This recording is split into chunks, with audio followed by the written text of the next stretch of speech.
We're pleased to have today with us in front of the cameras Dr. Samuel D. Harris, philanthropist, children's dentist. Dr. Harris, welcome. Thank you. Dr. Harris, we're in Baltimore today for the dedication of the museum. I wonder if you could talk a little bit about the kind of events that led up to your making that generous gift to get the museum started. I think actually I can go back quite a number of years. I was about 12 years old. I remember going up what was Hastings Street at the time, and when I would arrive at Gratiot, I'd turn to the right and go to my favorite Nickelodeon. Now, what city is this? Detroit. This is Detroit. Okay. And this time, instead of turning to the right, I thought, being rather ambitious, I'd move along another 3 blocks and see what was happening. And I found the 1888 museum in Detroit, and I was fascinated. Take us up now to the present. When did you decide that the country needed a National Museum of Dentistry? Actually, I didn't start off in that direction. I started off more in the direction of trying to develop dentistry for children, for myself, and for the environment. Mm-hmm. And I started actually when I was still at Forsyth, mm-hmm. which was right after I finished school. And I'm now talking about 1925. 1924, I finished school. Mm-hmm. Then I received a special arrangement whereby I was able to go to Forsyth. Mm-hmm. There was no school at that time in the country, and no school, as a matter of fact, in the world, that taught dentistry for children. Mm-hmm. And so I was very fortunate to be able to get to Forsyth. Very fortunate, and I enjoyed it thoroughly, and I had a very, very productive year. Help me understand how you've linked children's dentistry and the museum. Actually, I can't say that I began to think in terms of a museum in relation to children. I did these things kind of individually. Mm-hmm. Mm-hmm. I was very much interested in the museum. I was very much interested in dentistry for children, mm-hmm. but I never in any way, joined them. That came, even the very thought that I might have some kind of a proprietorship or some kind of an effect on a museum for children never occurred to me. That came many years later. I developed an interest in a museum, and I loved going to the museum. But to think in terms of that and myself, it might have anything to do with being able to arrange for a museum, that wasn't even in a corner of my mind. Let's go through things chronologically. You were born where?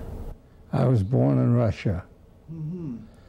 And I was there until probably about 6-8 months old. My mother brought me to Canada. What prompted your family to leave Russia?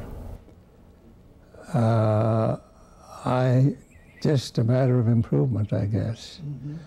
My father was very young and had every idea of what he wanted to do, and thought there'd be more opportunity in America. Let's see, what year was this? This would have been... That would be 1903. 1903. 1904. Right. Then your family went from Canada to where? Well, I lived in Hamilton, mm-hmm. Ontario, until I was 8 years old. Mm-hmm. And then we moved to Detroit, and I have lived in Detroit ever since. And what did your father end up doing? He was a laundryman. Mm-hmm. Yeah. He ultimately arrived at the place where he had the laundry in Ann Arbor, Michigan. Mm. Did you ever think that you would like to go into the laundry business? No. No, as a matter of fact, there were a couple of things I thought I might want to go into, but that wasn't one of them. What are those things? Well, I think originally I had in mind that I wanted to be probably an architect. And that came as a result of my going to that 1888 museum. And it was very strange because I can't give you the name of the gentleman now who drafted, the plans for the museum, but I know he came from Hamilton. And from that point on, I decided that's what I was going to be, an architect. So for a matter of 2 or 3 years, that was my direction. And then after that, I became intrigued with being a medical surgeon. And it was between those two for a short period of time, and I was convinced then that I wanted to be a dentist, because that was a little bit of both. I see. You went to high school in Detroit, and it was at that time that you thought that your inclination was to go into dentistry. That would be about the time, that's right. Where did you go from high school? From high school, I went directly to the University of Michigan Dental School. I see. And I spent 4 years there. You were admitted to dental school post-high school, so then you didn't go to college in between? No. Oh. That was a 4-year term, and that was one of the last 4-year terms. Tell me what dental school was like at that time. It was beautiful. It was active. We had an extremely fine school, a great deal to learn there, and I enjoyed it thoroughly. I worked all my time when I was at school. Doing what? I waited on a table. Is that right? Right. As a matter of fact, I worked my way through school waiting on a table. You always had something you could fall back on, I guess, as long as your feet held up. Absolutely, yeah. And it was a tremendous experience. I appreciate that as much as almost anything. Well, tell me about that. I provided for myself. That was important. Mm-hmm. And I learned to do that when I got through school. And going into dentistry for children, was a very important knowledge, too, because the income in dentistry for children, even though I was very fortunate and had probably at least one of the nicest and most remunerative practices in the country after I'd been in practice only for a year or two, the income in dentistry for children was not anything that would excite anybody from the standpoint of income. What prompted you to go into dentistry for children? Actually, a lecture that I heard Dr. Bunting give, and Dr. Bunting was the head of this, University of Detroit, gave about 3 months before I graduated. Mm-hmm. And he talked about one little girl that he had been taking care of, who was about 11, 12 years old at this point, who had a perfect set of teeth. And he said that this was the climax and the apex of his practice. He was that proud of this girl because her teeth were so beautiful and because it made such a difference in her and in his attitude. And he said, I don't think there's anything in dentistry that's as important as that.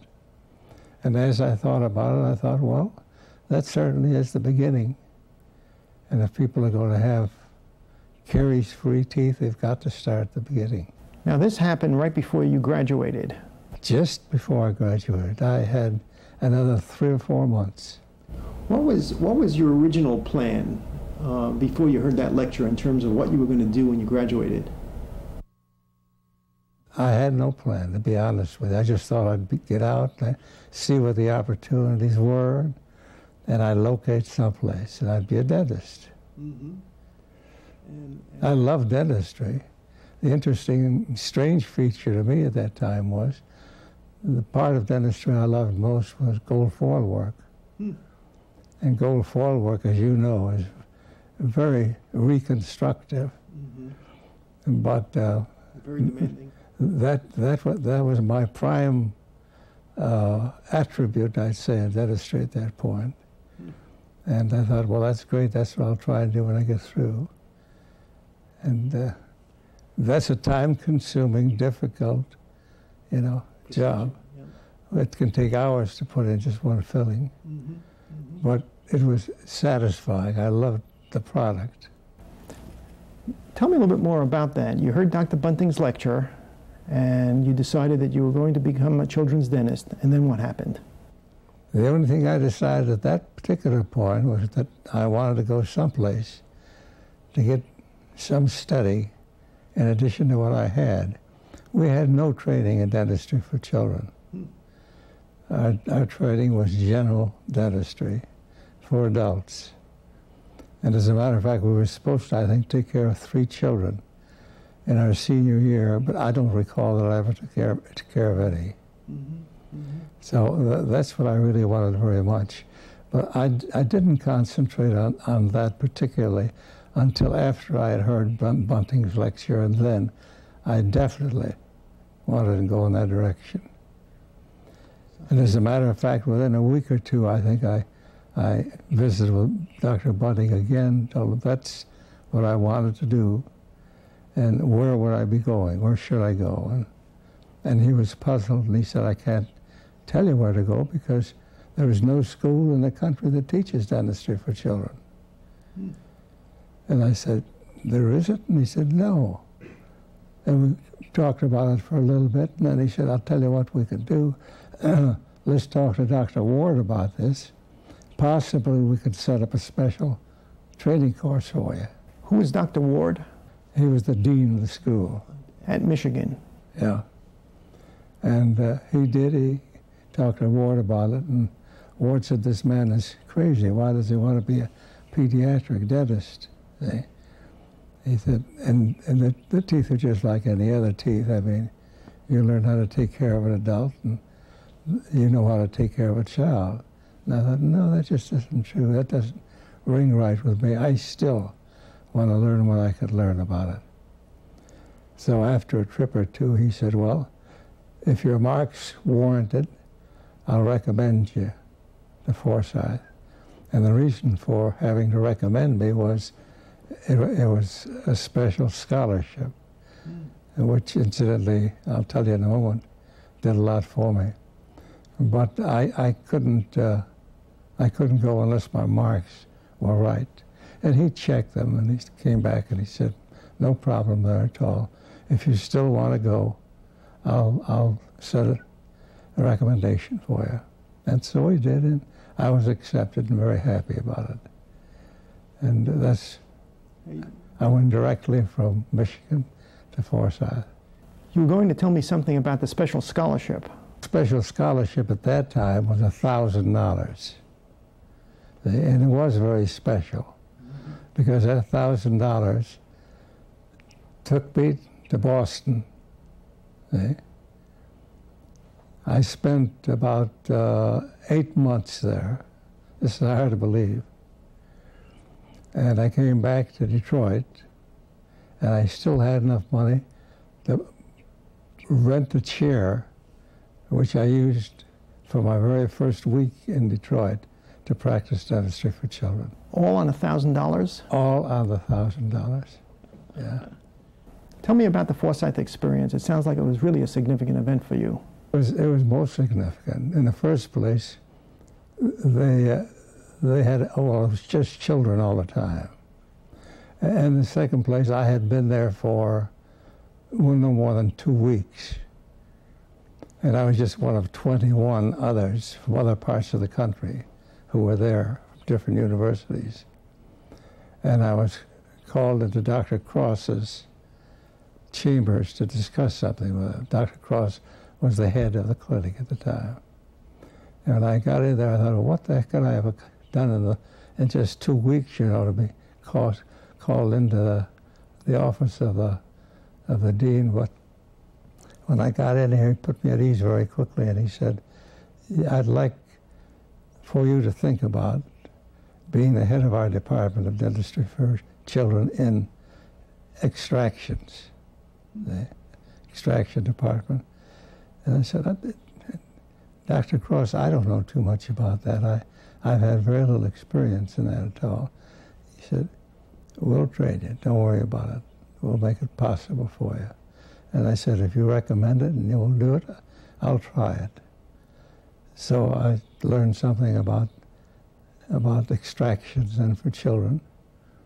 And that's what I did for the rest of my time at Forsyth, to a large degree. So you went from a student to being head of a department dealing with children's exodontia. Exodontia, exactly, yeah, which seems incredible. But they used to bring children in there by the carload. And the number of teeth that had to be removed would appall you. As I remember back, 1 out of every 4 first permanent molars were extracted for these youngsters before the tooth had erupted for 2 years. Is that right? Yeah. So you could just imagine what the situation was. Actually, there was only 0.4% of the youngsters who had caries-free teeth.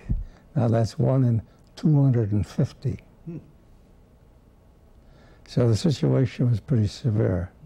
So when you finished at Forsyth, you returned to Detroit, rented the chair, and started your practice for children. Right. That's all I did. How did that work? It worked out very, very well. It had only one problem.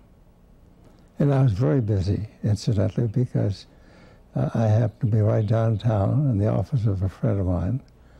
And I had no problem. Children came. I took care of them.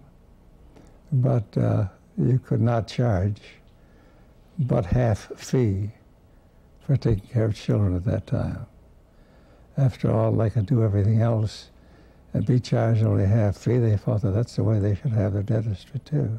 They thought if you went to the movies for half price, then you should only have to pay half price for the children's dentistry. No, well, we had the Nickelodeon in those days, you know, and the Nickelodeon was a nickel. One of the things that happened along the way was your interest in developing an organization of professionals who were interested in dentistry for children. Tell me more about that. That, for me, that was almost a natural, because when I was at Forsyth, you know, I became aware of the fact that, first of all, I wanted to read all that I could about dentistry for children. And they had a very nice library there. But I don't think it took me 2 weeks to read everything they had in the library. There wasn't very much. And it was a matter of information. I enjoyed that very much. One of the things that came out of that was a journal that you edited for the American Society of Dentistry for Children. You recognize this, I'm sure. I remember that very clearly. Maybe you could talk a little bit about how this came about. See, that was started back around 1950 or something like that. We wrote that 1960. So that was a good 25 years, 30 years almost after I had graduated. And there was a lot of experience along the way during that period of time. One of the first things I did was organize that particular organization. There was no organization in dentistry for children any place in the world. That's the first one we ever had. And in order to make sure that it was going to be exactly what I thought it should be, I first of all organized a Detroit Pedodontic Society. And found at that point that there weren't enough dentists for children or dentists interested in children for an organization that would just limit themselves to children. So I made up my mind immediately. The first organization was going to have to be an organization that included all dentists, which was different than had been the concept, I think, up to that point, because they had tried to organize a dental society for children 2 or 3 years before on 2 occasions, and it didn't work. But I thought I'd field tested in Detroit, and it worked very nicely in Detroit. And that was, I think, in 1925, 26. How many members did you have? In the Detroit unit, I think we had about 13, which was a reasonably large number. And I think 2 or 3 of us limited our practice, really. but the others did dentistry for children along with something else. Yeah. But they were interested. There was a nice group, and I liked the way it worked, and it was very promising. And I had been doing a lot of corresponding with dentists when I was still at Forsyth. And I think primarily the reason for that is that I had learned enough in the department in extracting teeth. We used a lot of chloride at that time. And it was great for the removal of teeth. Is it ethylene chloride? Yeah, ethyl chloride, yeah. Mm-hmm. And I think I'd written either 2 or 3 articles on it, which appeared in the national magazine of ours at the time. So I had a fair amount of correspondence from dentists, and I wrote back to them. And so by the time I got into practice, I ventured to say that I was writing to 20 or 30 different dentists around the country. And all of these folks had some sort of interest in dentistry? Exactly, that was our basic, interest. And it just occurred to me that that would be a reasonable thing to do, to organize, so we could talk this thing all over, because the business of writing letters was very involved.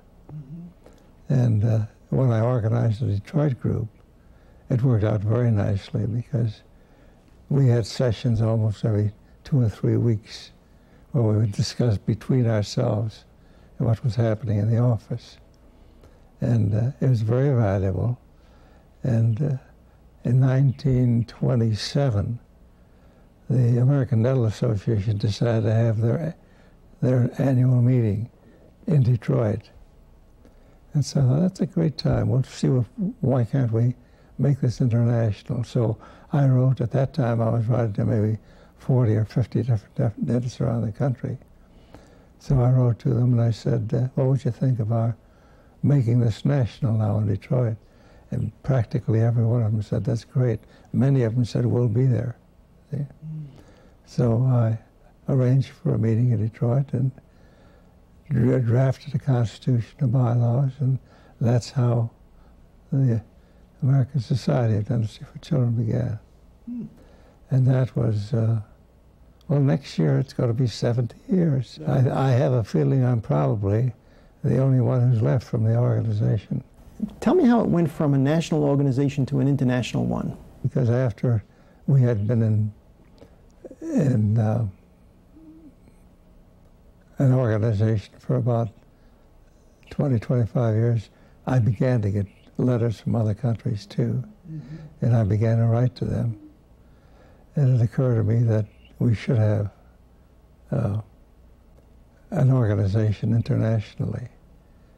And so at that point, I made arrangements, and we did develop a country in South America. So we had 2 organizations then, and carrying it from that point to other countries was, I just wrote a constitution of bylaws and made some recommendations and wrote to the key person, and usually I found the key person by contacting Harold Hildebrand at that point, and asking him who was probably the most desirable person to write to in the various countries. And I wrote to him and indicated that if they were interested in forming an organization, I'd be glad to send them an outline on how they could go about doing it. So at that time, I think we got maybe 18 or 20 organizations in different countries. And that developed to the point where Britain, was very active, the British Society. And they had a meeting of the members from a number of the other countries and organized the international. So it went from the United States to South America to around the world, and then to an international. And now we have, I don't know how many organizations around the world. The last time I knew there were 87. Up to now, we've been tracking your professional life. I'd like to hear a little bit more about your personal life. Do you have any brothers or sisters? I did have two sisters, yeah. Did you get married somewhere in there? I got married when I was 32. That was a long time after a lot of things happened. Yeah. Do you have any other family? Yes, I have children. I have children, and I have grandchildren, and I have great-grandchildren now. My. Yeah. In fact, my 7th great-grandchild is right here at the meeting with us now. Your 7th great-grandchild, my. My 7th great-grandchild. Did any of your children go into dentistry? Oh yes, I had 2 sons who went into dentistry. Yeah, one has passed away by this time. The other one is here at the meeting. Let's come back to your practice again. Tell me what it was like to try to develop a practice specializing only in children. I really had very little difficulty. I had a couple of friends in Detroit who kind of took care of me from the standpoint of sending me patients. And I very quickly became acquainted with most of the other dentists in the city, in fact in the state, because I was very active. And they put me on committees immediately. So I was very involved before. I had been there for very long. And there just weren't that many dentists for children. If they were going to send somebody, they had few choices. When I think about children's dentistry, I usually think about a preventive practice, and here you began practice with an expertise in extracting children's teeth. And the fact of the matter is, that expertise was very well warranted too, because that's what we did a lot of in those days. I saw children, I have seen children at 17, 18, 19, who required full dentures back then. The state of dentistry and the state of children's teeth at that time was not very good. When was the transition when you decided that you would focus more on the preventive aspects of children's dentistry than on the removal of teeth? I think that occurred to me quite early. The only problem with it was that it was almost inconceivable at that time. That was a period of time where you'd spend a lot of extra time talking to the mother about how important it was to take care of her other children's teeth. And then she'd go home and talk to her mother about it, and her mother would say, "It's ridiculous. I never took care of your teeth, and you still got teeth, you know. And why do you take care of baby teeth anyway? They're just baby teeth. They're going to fall out." So that was definitely the strength of influence at that time as far as taking care of children. And very few people ever took care of a child's teeth. That was a matter of education for quite some period of time. In fact, I can remember, this is kind of amusing, and it might be of interest to you. I couldn't have been in practice more than 6 months. And I just had an experience, and I was sitting in my pedontic chair, in the children's chair, and I was thinking to myself, I never thought I would make a lot of money in dentistry for children, and by God, I'm not. See? And I thought, well, I love it, I like what I'm doing, so I'm just going to have to make money other places. And that was my decision at that time. I just carry on, even though I didn't think that the income warranted it. And believe me, the income didn't warrant it at that time. When you decided that you were going to make some money some other way than dentistry, how did you decide to go about it? Find out how to do it. Which was? I found out. Would you like to tell us about that? No. Oh. But I'll tell you personally someday. I want you to know everybody is now listening. I know. I know. I'll hold off on that for a little bit. Okay. You're going to keep us in suspense. Yeah. You've already stopped practicing for 18 years now and have devoted your life to philanthropy. What prompted you to get into that? The desire to be helpful to people. I think that's what we're here for. I think our prime purpose in life is to do good. And I think as long as people feel that they're doing good, they have an interest, and that interest keeps them alive. So I think that's quite general. I don't think I'm unusual in that aspect. I think it was almost natural for me. I enjoy doing things for people, for one thing, and for another, I realized you'd have to have money to arrive at the area where I wanted to be from the standpoint of the good I could do. And as a result, I stumbled into 2 or 3 things that were of value to me financially and have proven out very well. And I found that one of the greatest business satisfaction that I had was in being able to help in dentistry and help dentists as much as I could. That gave me as much satisfaction as doing dentistry. And one of the best ways I could help was by financially helping. So I actually went back to that, when I started the Society of Dentistry for Children. There were times when I would support many of the things that were being done. And then as we went along on it, why, that became more and more enlarged, and I enjoyed doing it. And I appreciated myself that much that I just felt I wanted to do more of it. When you think back about the number of things that you've supported through your philanthropy, are there some things that you're particularly proud of? Well, I'm proud of practically anything that I've supported.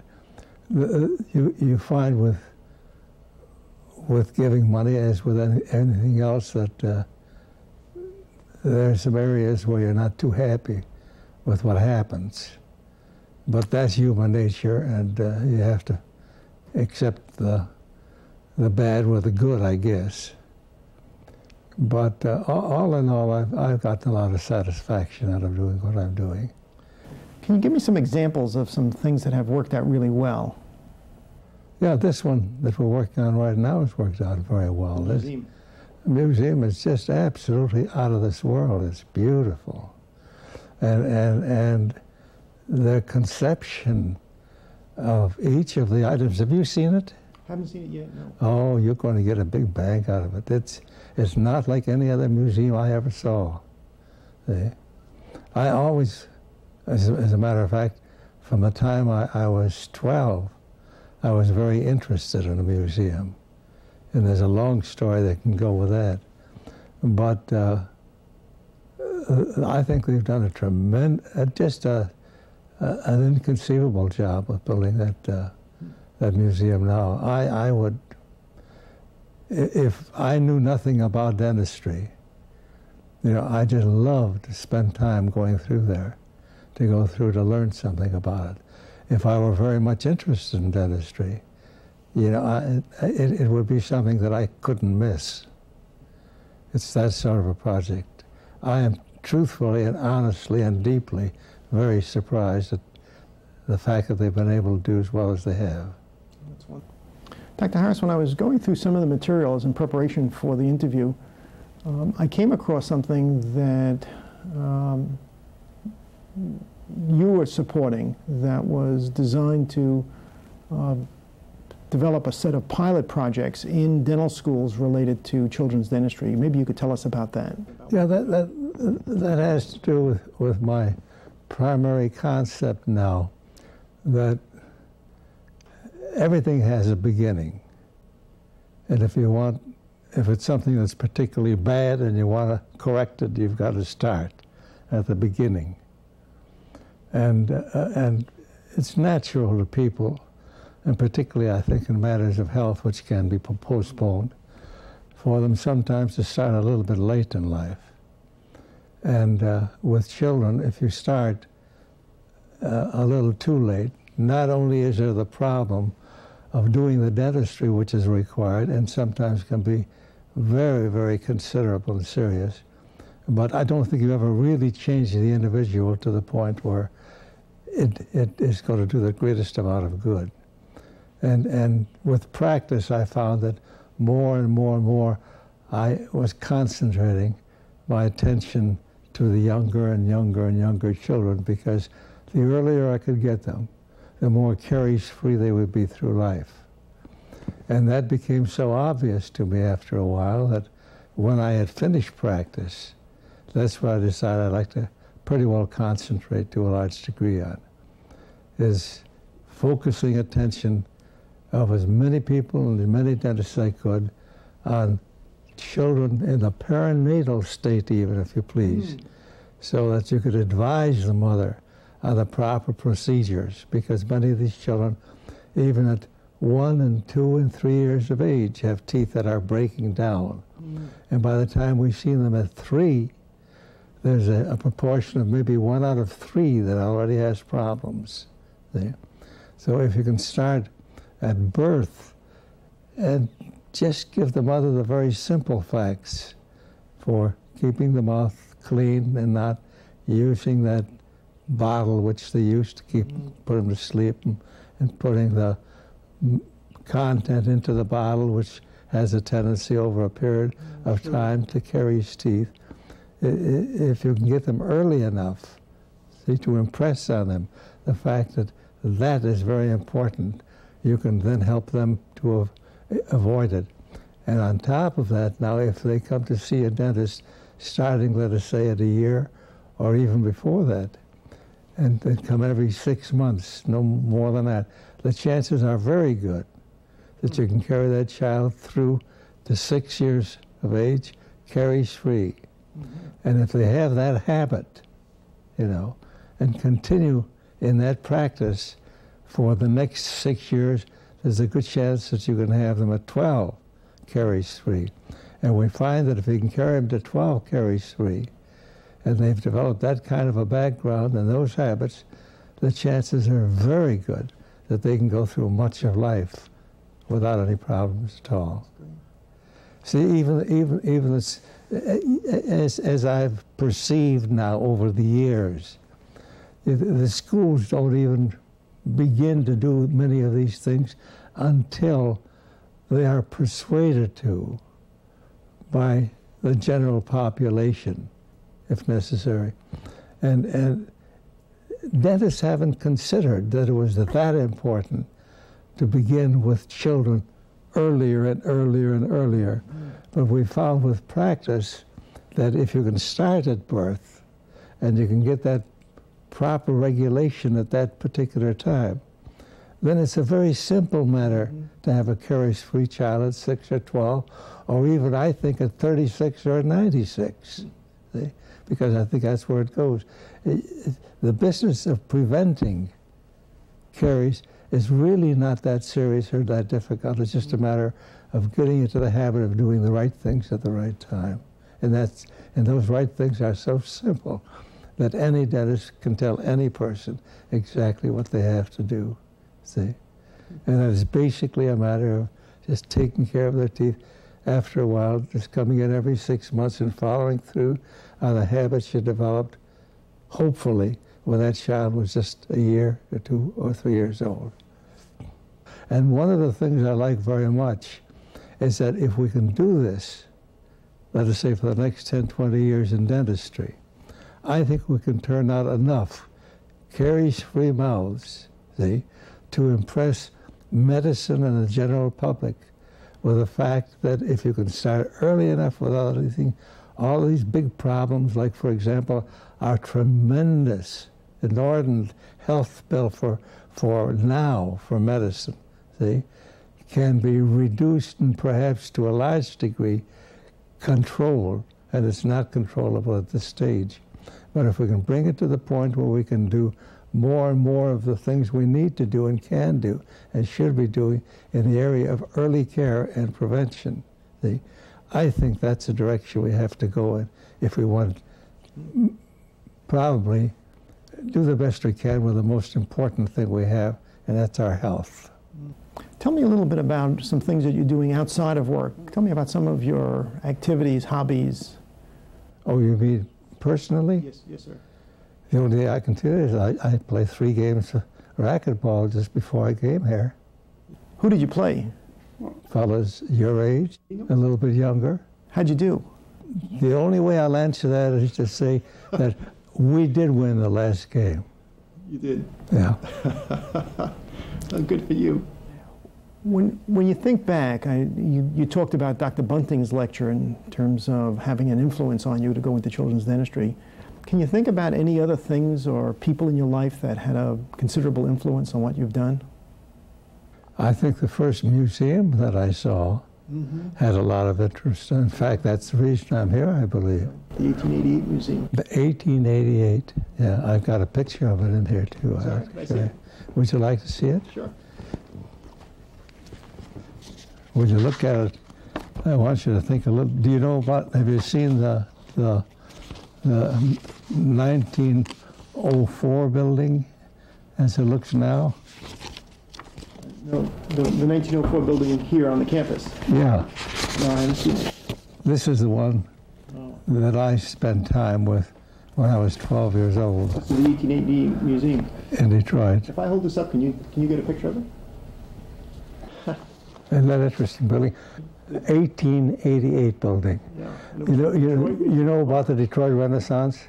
That's the talk in our area now, the Detroit Renaissance. But anyway, that they are built now in the area where this used to be. Oh. And here's something that should be of interest to you, I think.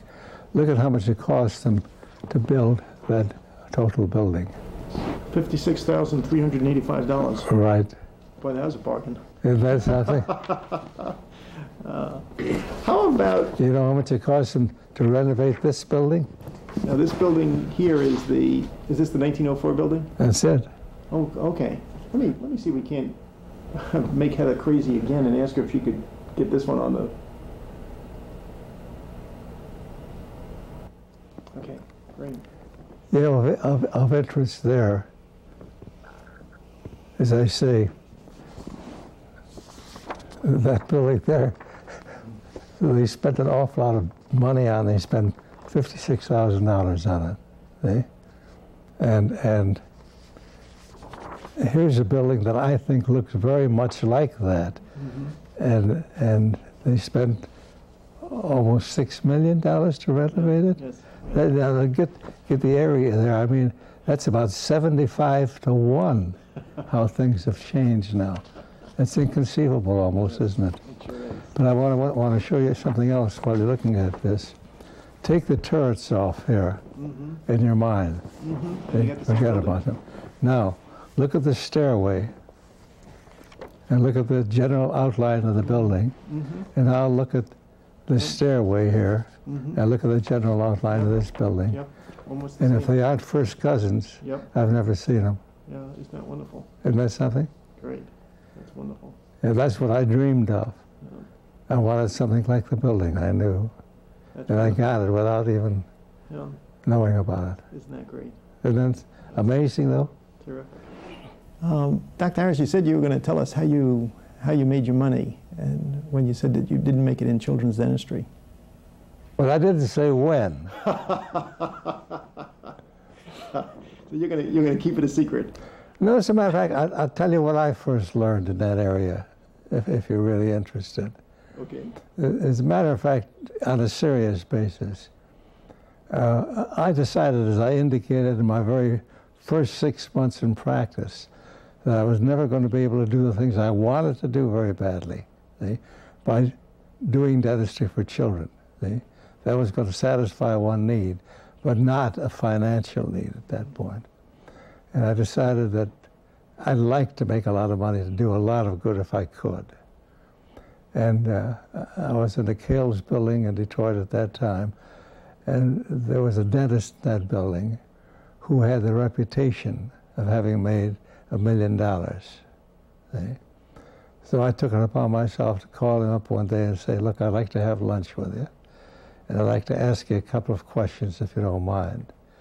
And being a young fellow in the building, why, he accommodated me, and I took him out to lunch. And I said, I understand now that you have done well in life and that you may have made a lot of money. And I'm curious, I'm just starting, how did you do it? And he said, I don't mind telling you. He said, I'm located here on Grand River. That was a street that went right through the city of Detroit, downtown, all the way out. He said, I'm located on Grand River. He said, I always have been located on Grand River. He said, I learned in my own first office, which was downtown, and I had some property about 3 or 4 blocks up the line. He said, I learned that if you bought property on a vein in a city that was expanding, ultimately you were bound to get more money. So he said, it worked out very well. He said, first 2, 3, 4 times, he said, I doubled my money or tripled my money that I'd originally. He said, now that this is out here 7 miles, he said, that's the way I've made my money. Now that's easy, isn't it? That's a good story. Huh? That's right. That's basically the way it's done. Yeah. Dr. Harris, you talked about, being at 93, you kind of take it a year at a time. And is there anything that you feel that you'd like to make sure you accomplish? Everything that I'm doing right now. And some of the things I'm doing right now will take at least another 10 years.